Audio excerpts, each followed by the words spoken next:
Welcome to the Family Office, planning for the people who matter most. Again, going back to, that's why I think AI is one of those things that has the potential to change this, along with all these things violently. I agree. When I mean that violently, not physically, quickly, like rapidly. die, yes. Like turn it upside down, inside out, 360. Because think about it, AI has that potential to completely turn. Because when you look at it like that, and you really kind of expand what you and I just spoke about with healthcare and all this stuff, it's so convoluted and it's so entrenched with the way the system works right now. It'd be so impossible to change it, because changing it would create so much disruption, and people don't want to do that. So in order for you to have that type of disruption, you need an outside influence, whether you like it or not. And AI is that outside influence that could potentially completely, we could wake up 15 years from now, Len, which is completely reasonable, and go, Len, remember when healthcare used to be like that? Yeah, dude, that's crazy. I agree. Yeah, I think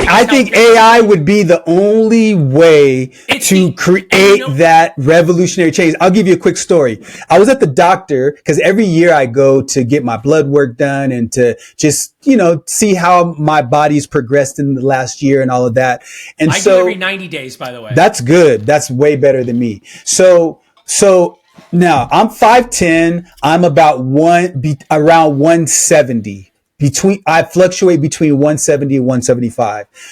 When the doctor saw me, because whatever happened, my primary physician changed under the different program that we have, because it went from HealthNet to Optum. So anyway, he tells me, hey, I was taking a look at your cholesterol, and your cholesterol is a bit high. I'd like to give you a prescription. And I said, absolutely not. You're not giving me any prescription for cholesterol, because I'm in perfect health, brother. And my blood pressure says it, and my body tells me that I'm feeling well. I don't have any clogging of my arteries, because I had that all checked out. So you trying to give me this pharmacy, this drug to go take because I have elevated levels of cholesterol, just tells me you're in bed with the pharmaceutical industry. Why do I bring this story up?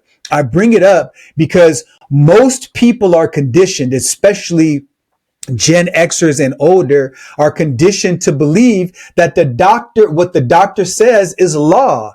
And so we blindly listen to the doctor and do what they say because they're the experts, and we just are conditioned to agree with them. The only reason why I would say I decided not to is because my mind doesn't work that way. I'm not just the person to just listen and take what you say at face value. I'm going to do my own research. I'm going to do that. But I know that my mindset and my thinking isn't a reflection of most people in my age group or older. And so to your point about AI, I believe that AI is going to radically disrupt the medical industry, because I don't know if you know or not, but there's been some studies that have been done in some research that's shown that you had doctors diagnose a condition, and there was one person, I wish I had the specific study, that was misdiagnosed. And so what they did is they had a test where they had a certain set of conditions, and then they had AI diagnose versus world-class doctors, and AI got it right significantly more often and much more rapidly. And so as we become more sophisticated in our use of AI in the medical space, I believe that the whole need for second opinions and all of that stuff, that's going to become a thing of the past. You're going to have one AI that diagnoses. You're going to have another that confirms it or denies it. And that's it. And then we figure out what it is. You're not going to have years and years of people having these symptoms and wondering what it is. When I went to the doctor the last time, I have another doctor's appointment on Friday. I went to the doctor. Now, mind you, I've never had chicken pox. I went to the doctor and I told them what my condition was. Like, I felt this certain tingling sensation in my arm and in my chest area.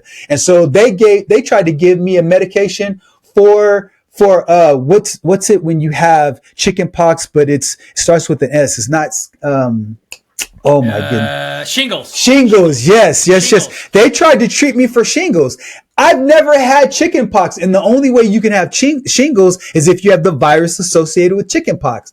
And so if that same conversation would have happened 10 years later, I believe AI would have said, oh, okay, this is what it is. It's nerves because the curvature of my neck is straight up and down as opposed to like a D shape. And so because of that, some of my nerves get pinched. And so it's a nerve issue, not a viral issue. But the doctor didn't figure that out.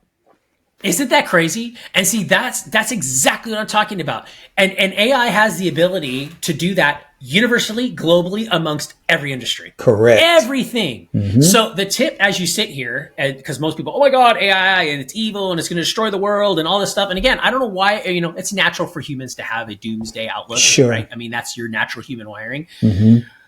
If you get anything out of it right now, go follow Kathy Wood. Right, ARK Investments. Go follow follow all of these people. And I'm not giving you investment advice right now, but look at what they're investing in and follow them and take 10% of your income every week, every month, every whatever. Go open it yourself, your own brokerage account, manage it yourself, and just follow what they do. And if you're like, I can't afford shares, go buy some options, and you could do it easily, and you could go build that wealth.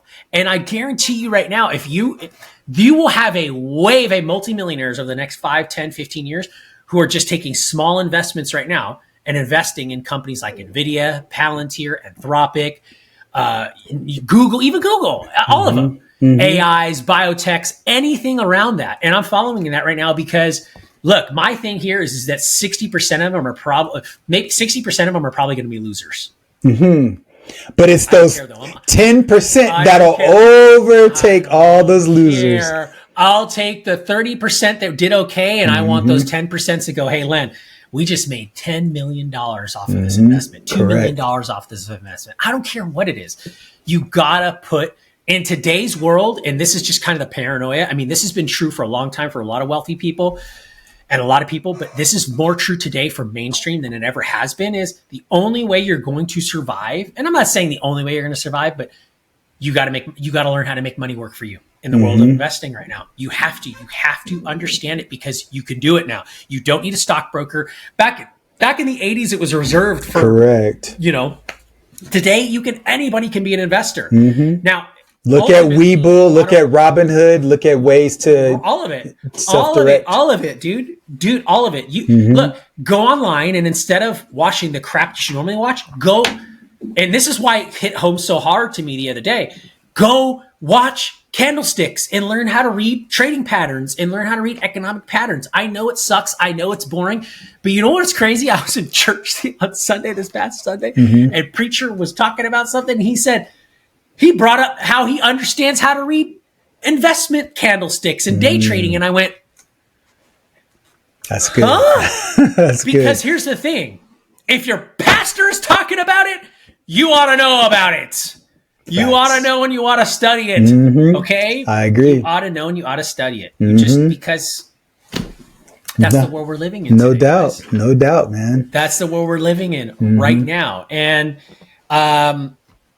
you gotta do that. So what are your thoughts, Len, on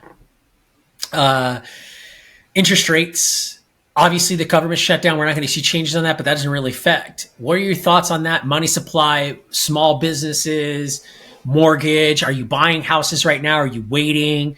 Are you keeping cash? Where are you at in regards to that right now? What's your thoughts as far as economy and making decisions right now, like making big purchases, buying houses, keeping cash? What are your thoughts on that in regards to everything that's happening right now? It's a really good question. So for me, you've been financially independent for a very long time, like very, very long time. Like, you don't mind if I share, like, it's been like what, 10, 20 years, like, that you've been financially independent? I mean, you've been financially independent for a long time. Have you crossed the 2-decade mark on that yet? No, not yet. Right? I'm in the second decade. So, you're in the second decade of being financially independent. That's pretty freaking good. And you're 54. Correct. 53. Not until January. Yes, you do, man. Look at this face, man. That's not the face of a 54-year-old. I'd say you're competing with me, and I'm 44, and I'd say we look like the same age. I appreciate that. I don't agree with that, but I appreciate it, man. So you were asking me about just, small business versus homes and cash. Yeah, I mean, if you're a small business owner right now, you're not a small business owner right now, where you're getting ready to end the year. Are you buying anything? Are you buying houses? What are you looking at? How are you managing cash flows, loans? What's your thoughts on that? What are you doing? So I would say for me in particular, again, Chris and I are not out to give financial advice because we are in completely different set of circumstances than you are. And so for me, cash is king right now. And the reason why I say that is because there's so much fluctuation with regard to the housing market. So there was the old guard that used real estate as a way to accumulate wealth. And that hasn't gone away. But when you look at real estate on average, it grows at about 6% a year. And so because of that, even though so people who have real estate, they like the idea of having a tangible asset, something they can look at, put their hands on, and, place renters there. They can buy and hold, they can fix and flip. And so those are very traditional paths to wealth. And so when you look at the interest rate fluctuations that are happening right now, to me, going into real estate and home ownership, if you're just going to just buy, like, for example, if I go in purely as an investor right now, I don't think it's a good time. If you are in a house and you real estate respectively, right? And real estate specifically, yes. If you are in a house and you decide that you want to move, keeping your original house and renting it out, if you can get as much as your mortgage was, because of the fact that right now the renters market is very hot. Why is that? A lot of people who want to move right now because maybe they're going to retire and relocate and they have enough cash and they have enough assets to be able to leverage those assets to acquire another property. Keep the property you're in right now because the interest rates on that mortgage tends to be between 0 and 3%. Whereas if you go and take a loan out right now, it's going to be somewhere between 4 and 8%, depending upon your credit score. So if you want to invest in a small way, keep your house that you're in, move into another one, rent that out, then you have some extra cash flow that's taking care of the asset, and you can always leverage that asset to get loans and things like that. So that's not what I'm doing right now, but what I'm doing right now is I'm hoarding cash. I want to keep the cash. So when it all really hits the fan, I'm buying assets at pennies on the dollar. And so I have a portion of my portfolio in gold and silver because that's a hedge against inflation. I have art as well as a hedge against inflation, but a large amount of my portfolio is in cash because I'm sitting on it. Plus I'm also, in the process with business and everything like that. I want to make sure that I have enough cash flow on hand to manage that so I don't have to leverage as many assets. But for most people, I think if you're looking at other asset classes, new asset classes to get into, Chris touched on it. Look at the Palantirs of the world. Look at where AI technologies and biotechnologies is going, and look at the trajectories of those companies. And what you want to do is find companies that have shown a track record of success. That's one way. But another way to look at it is, what are the peripheral companies that interact with those companies? So for example, if you had a company that has a certain product, right? What are the raw materials that make up that product? Because if the product that's being produced in its final form needs these different raw materials, why not invest in those other companies? Because as those products continue to grow, those other companies that serve that company also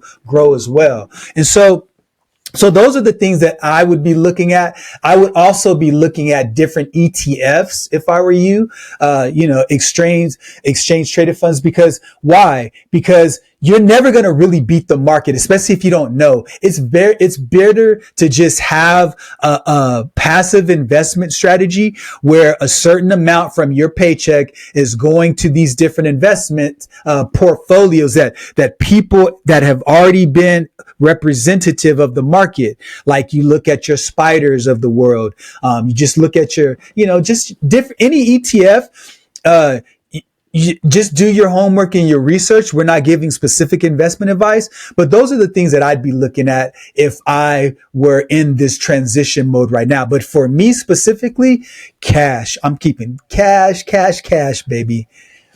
So you do the frisk before you take the risk, baby. Absolutely.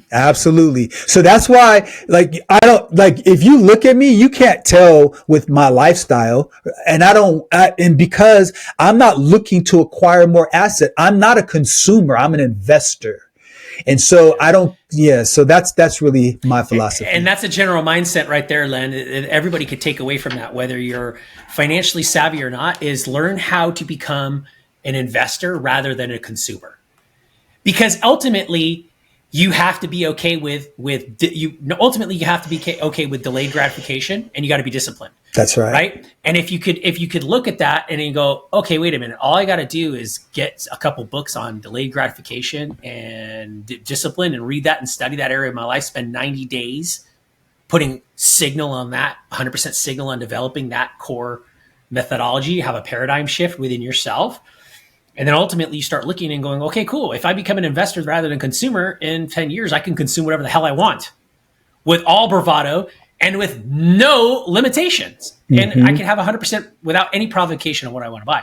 So, but understanding understanding the mastering the human element of delayed gratification and self-discipline, that's where you ultimately have to cure yourself, because we're all victims of being told we have to buy as much. That's right. Forced us all to buy a house. Everybody got to buy a house. They mentally manipulate us into that. And so if you're listening to this and you're listening to Chris and saying, okay, well, it's easy for you to say because you have money to invest and I don't. Well, go and take a look at your house. And when I say your house, I'm talking figuratively. So how much income are you earning and how much of that are you spending?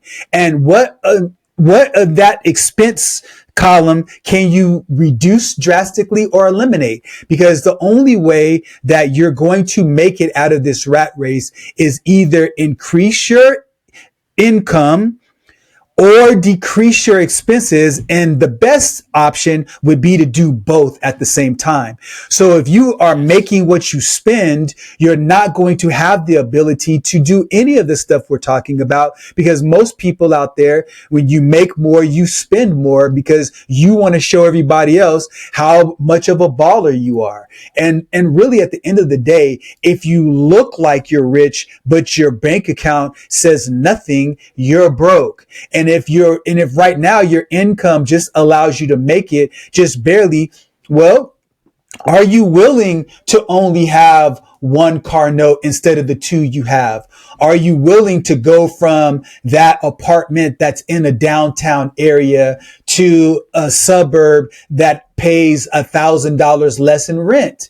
Are you willing to drive a little less so you can have more money that you otherwise would be spending in gas to put somewhere else? Are you willing to stop drinking the Starbucks every day? Are you willing to stop going and buying all of these unnecessary foods and taking and reducing your spending bill by $200? So if you reduce your spending on food by $200, you reduce your gas by $50, and you reduce some other miscellaneous expenses by $50. Now you've got an extra $300. You take that $300 and you put it into some type of an investment and do like Chris talked about, deferring gratification.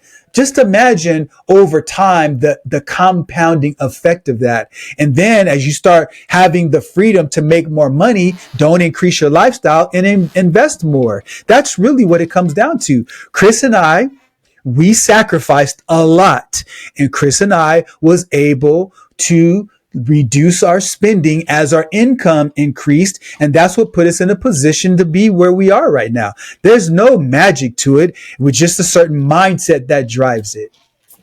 It never stops, by the way. It never stops. This right here is my matcha for today. And I am an avid Starbucks ought to hire me as their spokesperson. Right? I Starbucks every day, $6.25 a day for a grande matcha. Right?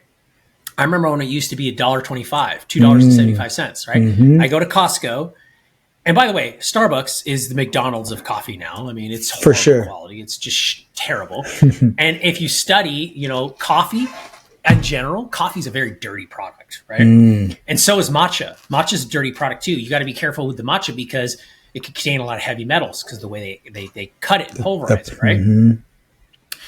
So I go to Costco and I get the highest quality matcha there, right? Organic, non-GMO, high.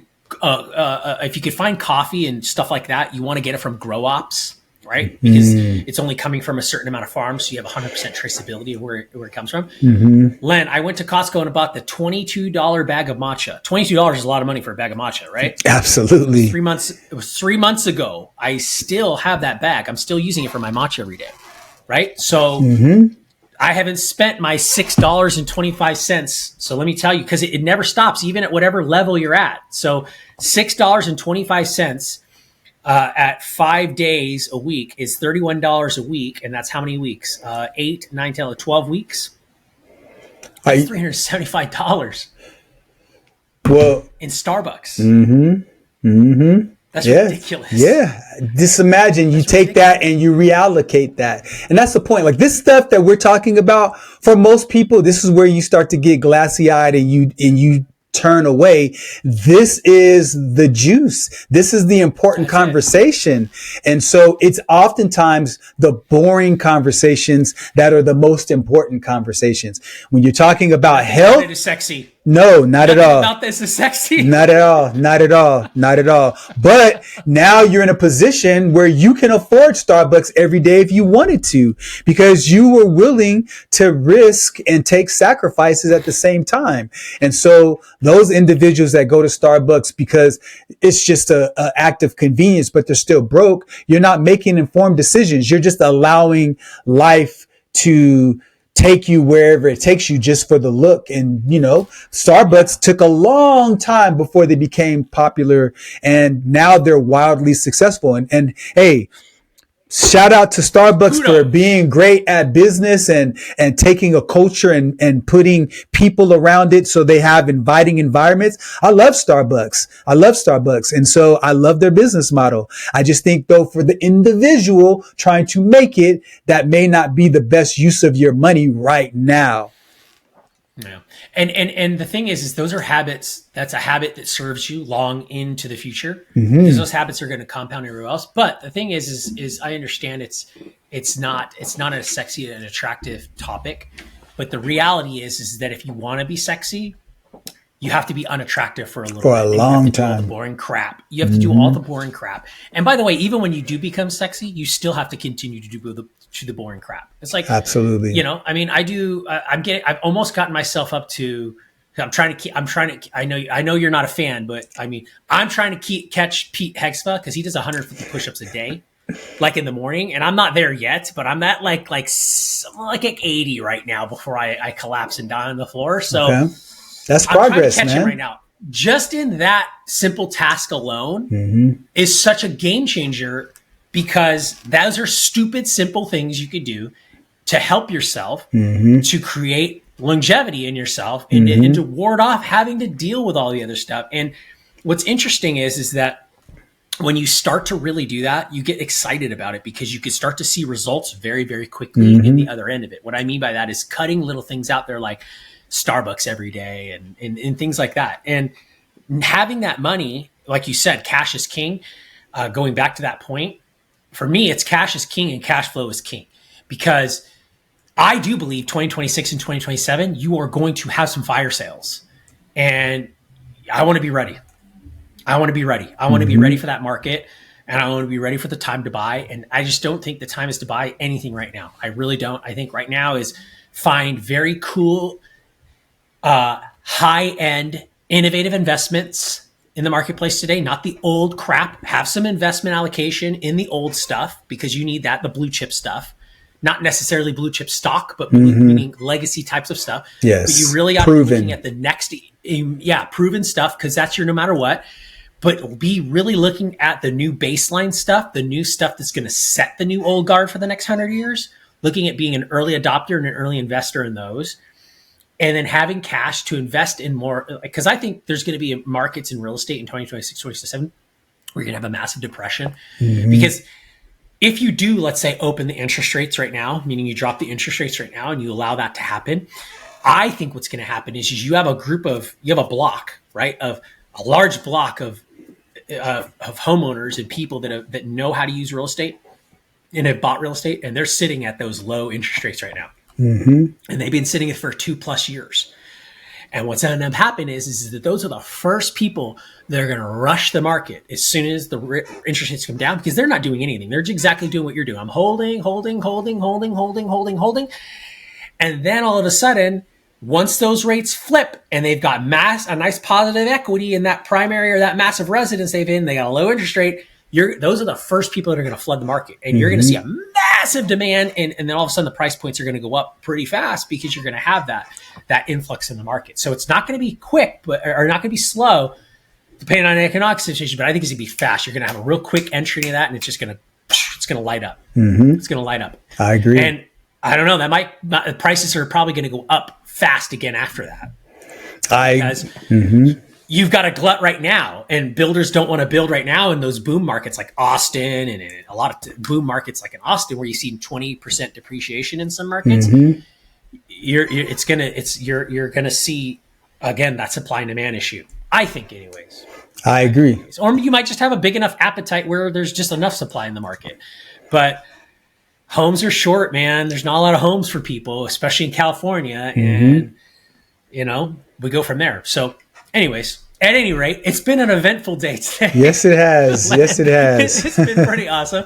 But if you like the content, if you like the what we've talked about, you like the discussion, we have many, many more. Like and subscribe. You know all that stuff. I'm not trying to promote that, but we wanted to continually do our best to get better and bring new content and to really just be raw. Because the thing is behind this, if you're listening, is we don't rehearse any of this. This is just us having an unfiltered, raw conversation about these topics based on the knowledge that we know. And we understand that we don't know all the facts and we don't know all the nuance. And you could probably look at this from a different perspective and add to it. But that's the point, is that we're just having a conversation about it, and we're having an intellectual dialogue about it without any discourse, meaning we don't really care.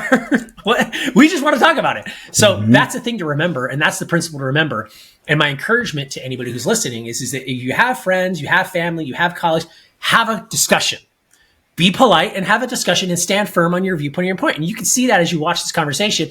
There are things that Len is very passionate about and he believes in. And he's not going to deter from them. No matter how many terms of endearment I give him to try to convince him and sway him, like how eloquent he is with his speech, that's not going to steer him from believing who he is, just like I have what I have. But that's the key in our power, is that we can come together and we know those things and we lend off of those successes. So try to practice that in your everyday life. Len, any closing thoughts before we part? Just continue to empower yourself with knowledge. Don't take the information that anybody gives you, not even us. Fact check everything so you can make your own informed decision about yourself, your family, the people you love. And ultimately, don't just think about yourself. Think about the value you bring to other people as well. And if we can do that, I think we'll start to go in the right direction as a country. Absolutely. Have a great week, Len. All right, you too. Next time. All right, have a good one. Bye.